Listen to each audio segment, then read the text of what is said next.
Round of applause. Thank you. Thank We you. can't wait to see your book, Jean. This gives me courage. Fabulous. Fabulous. Night, sweetie. Well, by the way, Jean's reading was recorded for Connor Logan's podcast called 1,000 Tales. So, 1,000 Tales? 1,000 Tales. Okay. It's a podcast. You could just Google 1,000 Tales podcast and you'll find it.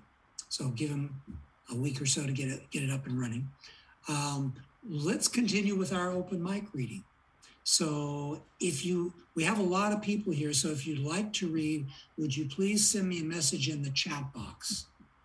Okay, I think that's probably the best way to do it tonight. And I'm waiting for the first one in the chat box. It's a race.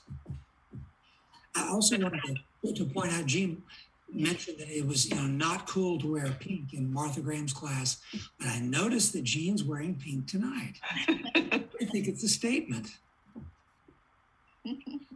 Okay, so Sean, you're first on the draw.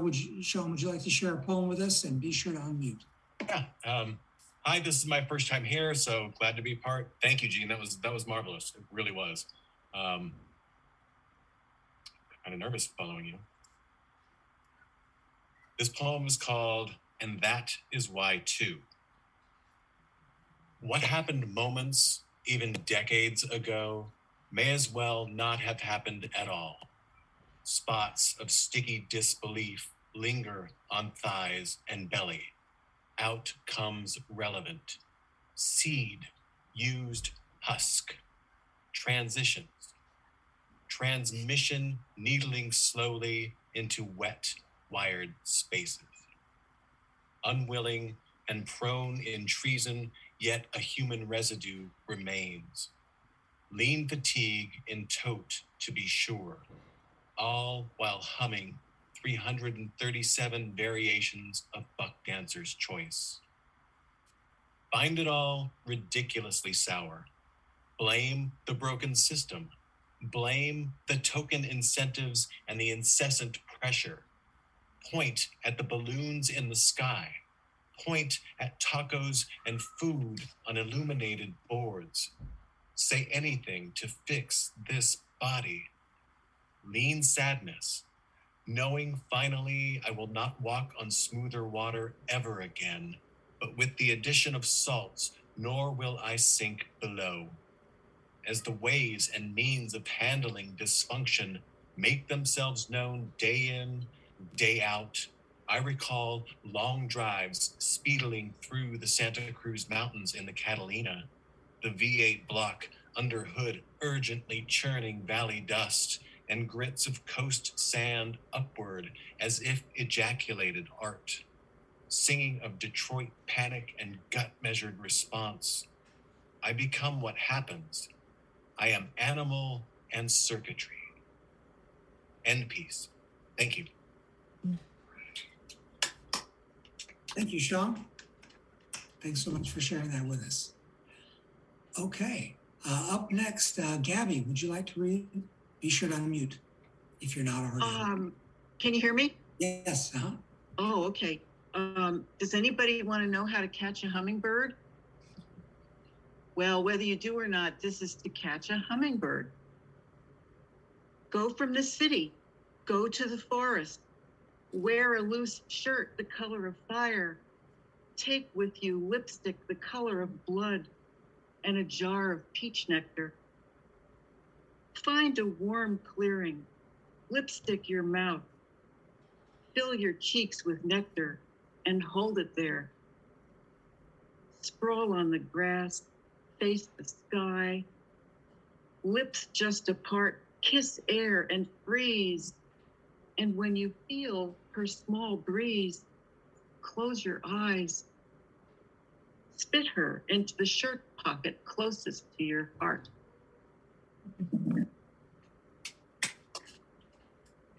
Thank you. Wonderful. Thank you so much. Okay, next up, Mary Kay, would you like to share one with us?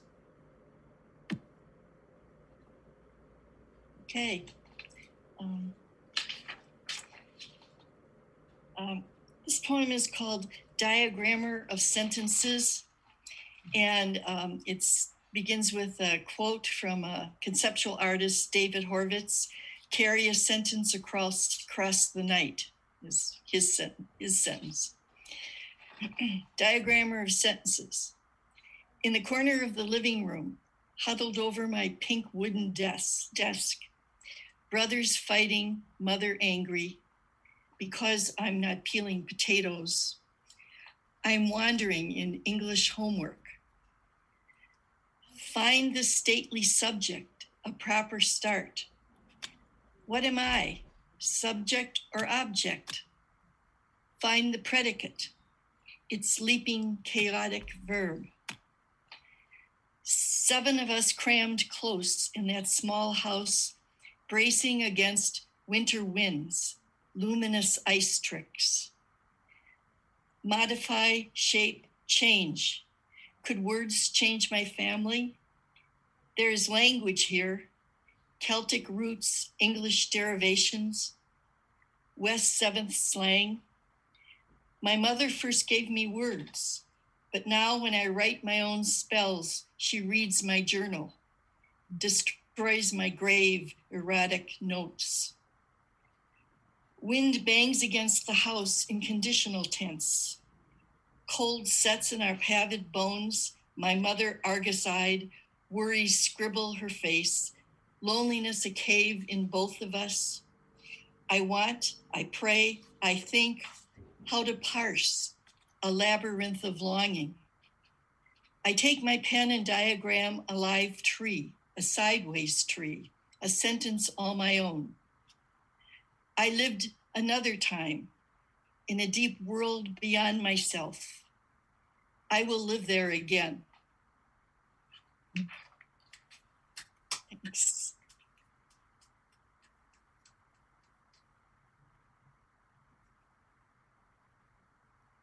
You had to find my mute button. Thank you so much, Mary Kate. Appreciate it. Phil, I think you signed up as well. Yes, I did. You know, there's a bunch of other people signed up throughout the whole chat. I know Jeanette Clough and Jan Wesley are signed up too. So okay, great. Thank you. I don't know. There's probably more. I want to look. It's called Ask the Angels after Patti Smith. And this is a little holiday poem for y'all. I'm driving downtown to walk by the beach, a holiday. Of course, demons follow, turn up the radio, catharsis to pain. The Residents' tragic opera about Elvis. Patti Smith asked the angels, bring some lovin' here today, Marvin Gaye. It's cold, we're between storms. Stop at Rick's favorite park, homeless camp, in the bandstand to keep dry, read the paper, drink coffee. Another group clusters around the toilets. I wear Rick's old watch cap, crisp blue between the clouds, full of rain. Don't talk much, it's the holidays. Surf crash on pilings, the pier, white noise calming. Another poet, sheltered sleeping bag under an eave of the parking garage, writing. Another sleep, sitting up, collapsed over, head supported by shoulder, draped over back of bench. Cowboy hat between him and the morning, background silhouette of pier. It's not really Rick's hat. I bought 2, figuring he would lose his. He died. I kept the second hat to remember. A child squat leans back against chain-linked home, locked out. I drive back.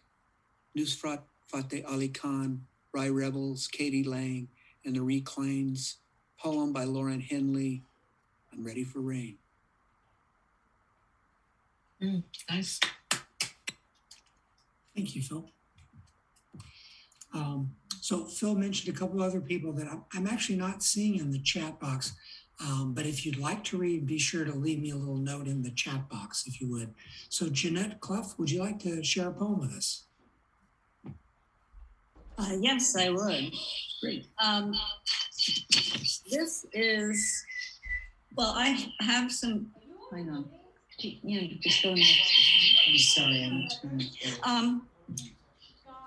I did a lot of dancing, and I don't have many dance poems, but I do have one Sorry, Jeanette.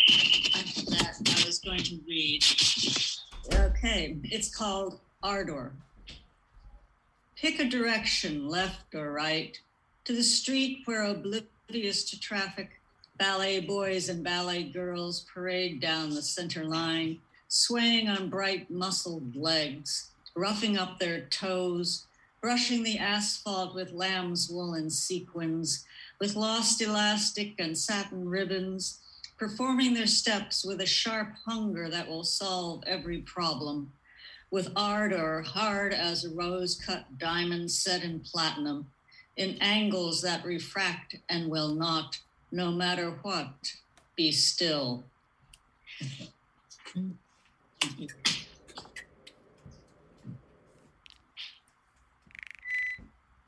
Thank you, Jeanette. Thank you for sharing that with us. Okay, and Phil, I believe, mentioned Jan Wesley. If you have a poem, we would love to hear it. She's having technical difficulties. Let me go get her. Do you want to try it? I'll try. Sorry, I just can't get my technology to work. I live in the 20th century.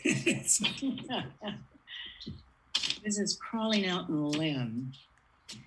When I care for someone who marginalizes me, the weight is Stone Age, like knife to rind until the fruit gets free.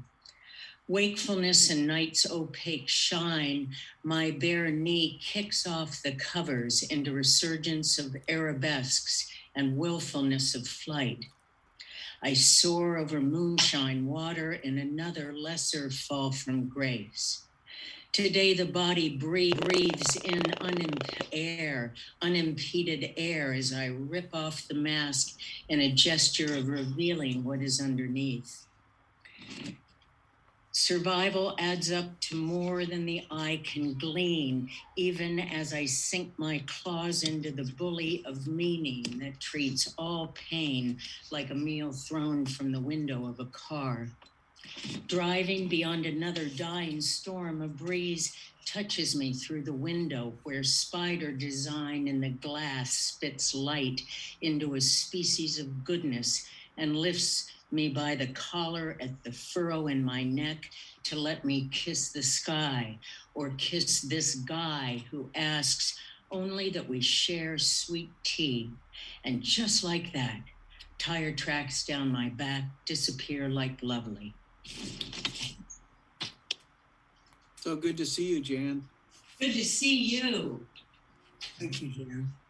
That was fun. Bonnie, do you have one tonight? No, I actually don't. I'm really sorry. I'm in the throes of proofreading this book I've been working on forever. And it's I feel very sad. I'm basically sapping all of my mental and emotional energy. So hopefully in about a month or so, I'll be back. But I love hearing everybody else. Okay, great. Thank you, Bonnie. David, do you have one you'd like to share with us tonight? As a preview to your upcoming reading? All right. This is called Good People and Bad People. The good people of the world and the bad people of the world meet every day. Sometimes they breakfast at the same restaurant, drinking coffee from the same pot, eating eggs from the same skillet. Sometimes they work for the same boss, rushing efforts toward the same purpose. Sometimes they live in the same house and even sleep in the same bed. The good people and bad people of the world stand very close to each other. Since some bad people don't know they are bad, it must be supposed some good people don't know they are good. True, bad people are not bad all the time, and good people are not good all the time. But a bad person never becomes completely good, nor a good person completely bad. Bad people often thwart the intentions of good people and believe this is a sign of superiority. while good people learn patience and